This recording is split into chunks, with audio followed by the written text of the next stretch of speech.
In this quick video, I'm gonna show you how to play Champions League in EFC 26. If you wanna play Champions League, it's mainly available through career mode. You'll get it every season just like before. But if you simply want a quick match or to play casually with friends, you can do that too. Head over to the kickoff mode. This is where all the fun game types are located. Once you are in, press RB a few times on Xbox or R1 on PlayStation until you reach the Champions League or UEFA Women's Champions League section. From there, you will have different options to choose from. You can play through the league phase, jump straight into the semi-finals, or go straight to the final if you want a quick experience.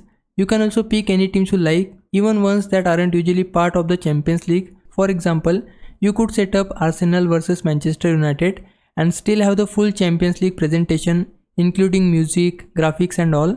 And if you prefer to build up the excitement, you can start from the earlier stages and start play your way through the semis and into the final.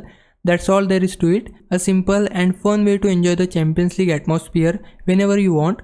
Now if I was a big help, can you like this video and subscribe my channel. For now, thanks for watching. Bye bye.